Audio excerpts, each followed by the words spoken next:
035's command. Hello, Dr. Long here. Today we'll be going over one of the cassettes for SCP-033, somewhat redundantly called SCP-SCP-033. I'll start the cassette and that's going to be it for today. See you folks in the next one. Site 41, Anti-Memetic Division Headquarters. Elise Dunwall looks at the window on the right side of her screen.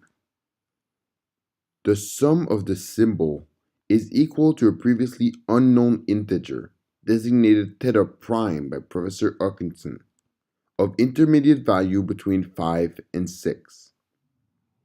She then looks at the list open in the window on the left side of her screen. SCP-001, awaiting declassification, blocked.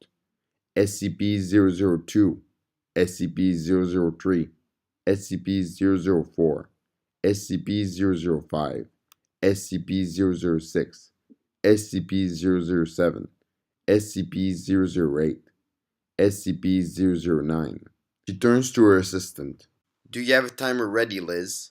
Yes, ma'am. 2,560 seconds.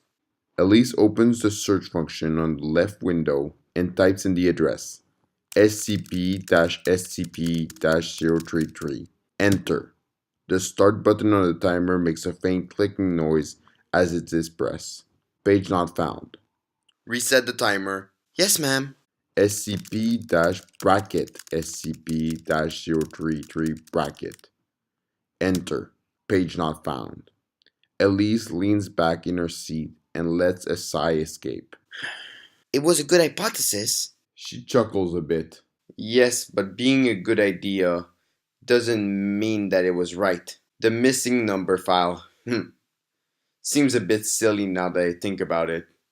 There's still one thing that doesn't quite line up though. Something that you can't put your finger on. No, nothing like that. It's just that all the secondary documentation I read about 033 would indicate that in order to activate the effect, the number or symbol would need to represent the value to the person writing it down. If someone did fill in this hypothetical slot, they would have had to have picked something that would clearly represent 033. The file number would have made most sense to represent it as long as they were not having someone create a custom character. And doing that would probably break all of our system. Maybe Matt's being picky and it's attributing the file number to the file itself. Elise continues to skim the document, looking for something she might have missed. Wait a second. Designated theta prime by Professor Atkinson. Liz, reset the timer one more time. You got it. SCP-theta'. Enter. Warning. Security protocols have automatically disconnected this workstation from all virtual networks. As a necessary component of viewing this document, this workstation and all nearby devices and writing media will self-destruct within 2,560 seconds. SCP Delta Prime. Object Class Keither. Special Containment Procedures. All information about document SCP-I is to be contained in document SCP Delta Prime. Document SCP-I is never to be referred to outside of this document. Is never to be referred to under any circumstance. Document SCP-I does not officially exist. This document does not officially exist. Description. SCP Delta Prime designates document SCP-I, a non-standard piece of Foundation documentation which is dedicated to recording the special containment procedure and description of is an informal construct with severe counterconceptual and info-hazardous effects. As a result, information about and by extension document SCP-I is highly virulent and becomes more hazardous with increasing volumes.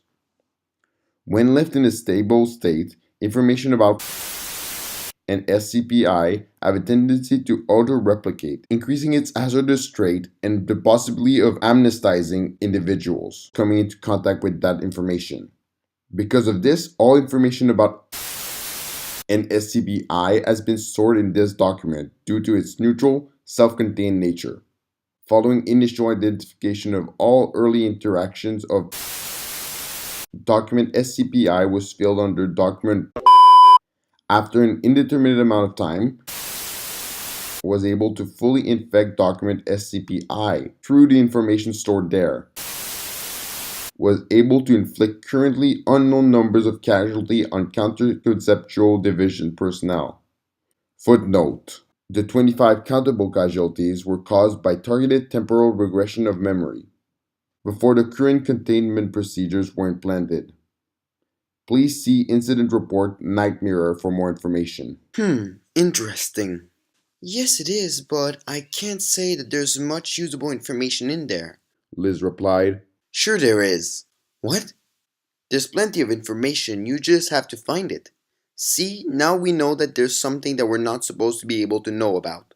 We know that the information about it has some kind of bleed effect, and we know that there's another big question we should be asking about this. And what is that? What is the counter-conceptual division, and why don't we know about it?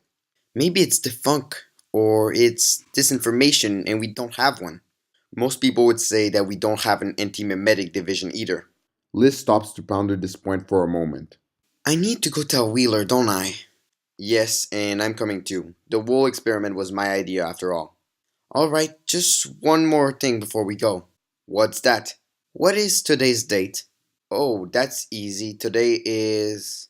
Elise hesitates. Sorry, what's the question again? What's today's date? Oh, it's... When is it? When? Who? What? How? Why? Where? Liz watches as the wrinkles smooth out and the color returns to the air of the disoriented woman in front of her. Turning back the clock sure does wonder to someone's look. Sorry, love. I can't have you interfering just yet. Too dangerous for you. Liz begins to spasm and groan in the chair. I wish I didn't have to aid you back so far. With a normal researcher, I could just send you back a few hours. But you've been on Nestix for, what, almost 2 decades now? I have to get all of them out of your system to make sure that you can't remember. Elise's muscles relax as the changes begin to slow. Now come, let's get to Wheeler. You have quite a bit of catching up to do. On the bright side, you were almost ready when you joined, so it shouldn't take too much for them to train you back up. As she half supports, half lifts the newly young woman out of the door and down the hall, a small frown forms on the lips of Elizabeth Day.